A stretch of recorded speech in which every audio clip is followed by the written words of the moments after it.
Hello it's students, welcome all.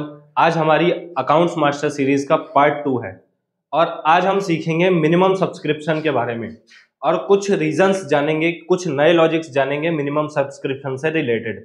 तो आप सबने पढ़ा होगा कि मिनिमम सब्सक्रिप्शन शेयर्स में जो होता है वो 90% होता है। देखो, पहले मिनिमम सब्सक्रिप्शन के बारे में बात करते हैं। तो मिनिमम सब्सक्रिप्शन मतलब होता है जब कोई कंपनी शेयर्स इशू करती है तो उनके पास ऐसी गाइडलाइंस होती है कि एटलीस्ट उन्हें 90% मिनिमम सब्सक्रिप्शन लेना पड़ेगा। तो मिनिमम सब्सक्रिप्शन का मतलब होता है जितने भी वो शेयर इशू करेंगे एटलीस्ट 90% जो है वो पब्लिक द्वारा सब्सक्राइब होना चाहिए।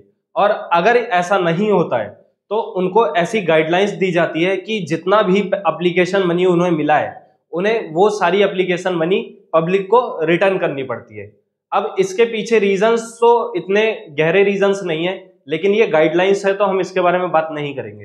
लेकिन हमारा मेन टॉपिक है कि जब शेयर्स के केस में 90% का मिनिमम सब्सक्रिप्शन का प्रोविजन है तो डिबेंचर्स के केस में ऐसा क्यों नहीं होता है। तो गाइस, आपको पता होगा कि हमारा जो शेयर्स होता है वो कंपनी के लिए एक तरीके की लायबिलिटी होती है और ऐसी लायबिलिटी होती है जो ओनरशिप देती है। जो भी शेयर होल्डर होते हैं उन्हें ओनरशिप मिलती है शेयर्स के बदले।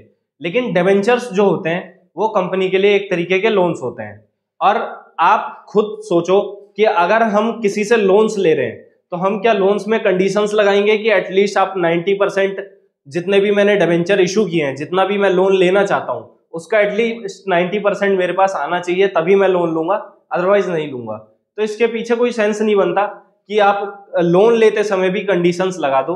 तो इसीलिए क्या होता है कि डिबेंचर्स के केस में कभी भी कोई मिनिमम सब्सक्रिप्शन का कॉन्सेप्ट नहीं आता है, लेकिन शेयर्स के पीछे आता है। और इसके पीछे रीजन ये भी है कि जो भी कंपनीज होती हैं उन्हें गाइडलाइंस मिलती है रेगुलेटरी अथॉरिटी के थ्रू, जो कि होती है हमारी सेबी। सेबी जो है वो सभी कंपनी जो शेयर्स इशू कर रही हैं उनको रेगुलेट करता है और उन्हें ऐसी गाइडलाइन देता है कि जितने भी शेयर्स आपने इशू किए हैं एटलीस्ट उसका 90% जो है वो पब्लिक द्वारा सब्सक्राइब होना चाहिए। अगर नहीं होता है तो आपको सारा जो एप्लीकेशन मनी है वो पब्लिक को रिफंड करना पड़ेगा। लेकिन डिबेंचर्स के केस में नहीं होता है। क्यों नहीं होता वो मैंने आपको बता दिया, क्योंकि आप लोन ले रहे हो और लोन लेते समय आप कभी भी ऐसी कंडीशन नहीं लगा सकते कि मैं लोन लूंगा इस कंडीशन पे। आपकी लायबिलिटी है, आपको लोन लेना है तो आपको लोन लेना पड़ेगा पब्लिक की कंडीशन पे। और इस वजह से इसमें कोई भी मिनिमम सब्सक्रिप्शन नहीं होता। रीजन क्या है, कोई भी गाइडलाइंस नहीं है सभी या किसी और रेगुलेटरी अथॉरिटी के द्वारा। तो मिलते हैं अगली वीडियो में।